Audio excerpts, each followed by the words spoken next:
Hello students, welcome back to this program of Lax Purana, the geography series.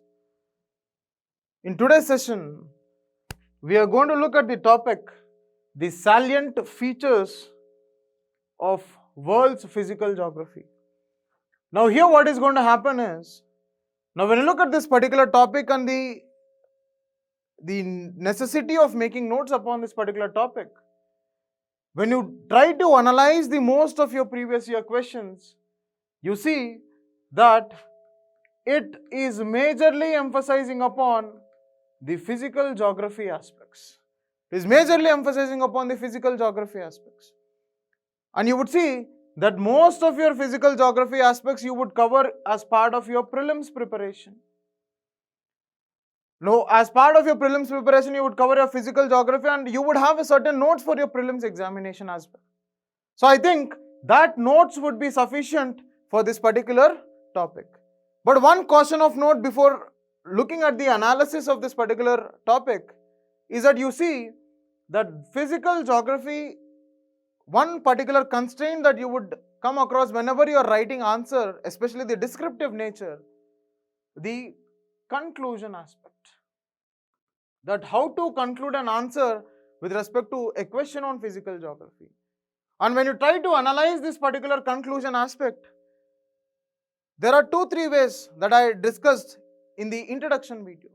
And when you look at one particular aspect is that talk about its impact on the human life. That particular physical geography concept and its impact on human life. Or that particular impact on the economic activity. Is this particular physical geography concept impacting the economic activity in any manner? That aspect can be concluded. Or if at all, just verify whether is there any relation that is existing between that particular concept and the climate change. Because you know that climate change and the negotiations and the discussions upon this topic of climate change is the order of the day. And if you are able to extrapolate that particular physical geography concept to the understanding of climate change, I think that would be a decent conclusion. So if you are able to tackle this aspect of this physical geography question, I think this is an easy way to handle because it is having an integrated aspect with respect to your prelims preparation. Now let's analyze the different questions that are asked across the years. Now when you look at the question, they asked about the major mountain ranges and its impact on the local weather condition. Here itself the UPSC has given you how to navigate through this question. Then apart from that, it is asking about Juno mission of NASA in the understanding the origin and evolution of Earth. Then this was a little bit of a surprise question. Then it is asking about what is a mantle plume or define mantle plume. Then again it is asking about landslides. It is asking about the island formation, that is especially the volcanic island driven, right? Then it is asking about a very core concept of plate tectonic theory. You see that the theory of continental drift. Then it is asking about deltas. It is asking about deserts. So when you look at UPSC, you see that most of your physiographic features are covered.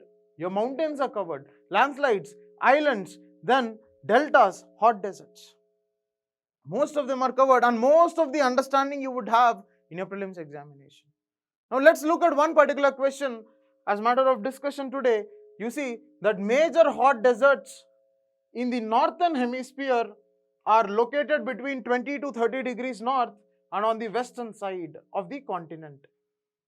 So the first thing that you have to see with respect to this particular question as part of our this thing is what is going to be the structure. The first aspect of this particular question. What is going to be the structure? Now for you to understand the structure, we have to analyze what are the keywords that are given in the question. The keywords are, this is first, then with respect to the northern hemisphere, then it is asking about with respect to 20 degrees and 30 degrees north, and the fourth one is the western side of the continent. So these are the different keywords. Then when you look at the different subheadings that are supposed to be generated as part of the structure, the first aspect you can talk about is the various hot deserts that are present in the northern hemisphere. It might be your Saharan desert or it might be your Thar desert. Any of these hot deserts. Then the second subheading that you can generate is with respect to the reasons for such hot deserts where A, it can be with respect to the northern 20 degrees or 30 degrees north region. Apart from that, the second subheading that can be generated is the reasons for desert formation on the western side. So this is going to be the structure. And the next aspect that we talk is what is going to be the content with respect to this answer. And when you look at the content, it's again very simple question. If you have the general understanding, you would be able to analyze what is the content of this particular question. You can simply introduce with respect to hot desert as an ecosystem, hot desert as a biome, with respect to talking about what are the characteristic features of its vegetation. Simplest understanding. Then talk about that what are the popular deserts that are present in your northern hemisphere. That might be the Saharan, that might be Thar, that might be Arabian, any of these deserts, any 3-4. Then once we discuss this, we are going to talk about what are the reasons for such world's hot deserts. And when you try to evaluate what are the reasons for world's hot deserts, the first dimension that we are going to discuss is between 20 degrees and 30 degrees north. And you know that this 20 degrees and 30 degrees north is mostly present between your subtropical region. And your subtropical region is all characterized with one particular condition called cloudlessness condition. That can be a major reason for the reason that the per evapotranspiration in those regions will be much greater than the precipitation. And when the per evapotranspiration is much greater than the precipitation, it is automatically or it is inevitable for a desert condition to prevail. So first reason you would see is cloudlessness condition. Then apart from that, you talk about the air circulations. You know that this particular region is generally characterized with high pressure belts, descending air, and these descending airs will certainly talk about or give evaluation with respect to the dry climates that are present in this region. So that is one part. The second part, you talk about why are these deserts present on the western side of the continent. And when you look at the western side of the continent, one is the offshore trade winds. The offshore trade winds, you know that this western side in this particular region you would have offshore trade winds. When there are offshore trade winds, automatically the dry conditions is going to prevail. Apart from that, you have cold currents. You know that when there is presence of this cold current, there is a desiccating effect that is seen with respect to these western margins of the continent. And when you have these western margins of the continent being suffering from the desiccating effect, you would automatically have desert condition for the reason that you know that there is a relation that is existing between the temperature of a particular air mass and the moisture holding capacity. And the relation is higher the temperature, higher the moisture holding capacity, lower the temperature, lower the moisture holding capacity. That existing relation is seen in the context of cold currents.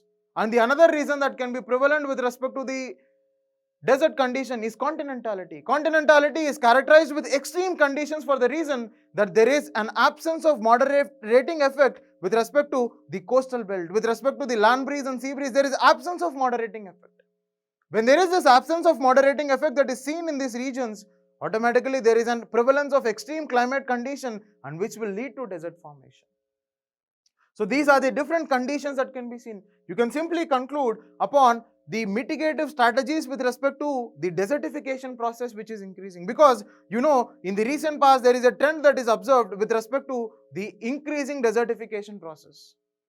It is not only the natural factors which are acting for the presence of the desert, but it is also the number of climate change phenomena, number of anthropogenic causes which are resulting in desertification process.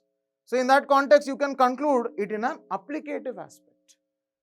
Then, now when it comes to the third aspect of the answer, it is the +1 strategy. It is the +1 strategy, how to sneak away that additional mark with respect to this question. There are two ways. One way is you can talk about the map, especially the world map that can be drawn. The world map that can be drawn with respect to this particular question, or what is the presence of the or different types of deserts that are present. The second thing you can talk about is you can talk about certain conventions in arresting the desertification process. That might be your UNCCD. Or we can talk about the recent convention, that is the Delhi Declaration, which talked about the arresting of this desertification process. So this is the way we can handle this particular question. Now, a question of practice we can take is, the Himalayas are highly prone to landslides. Discuss the causes and suggest suitable measures of mitigation. The answer for this is available in the Telegram channel that is given in the description. Thank you.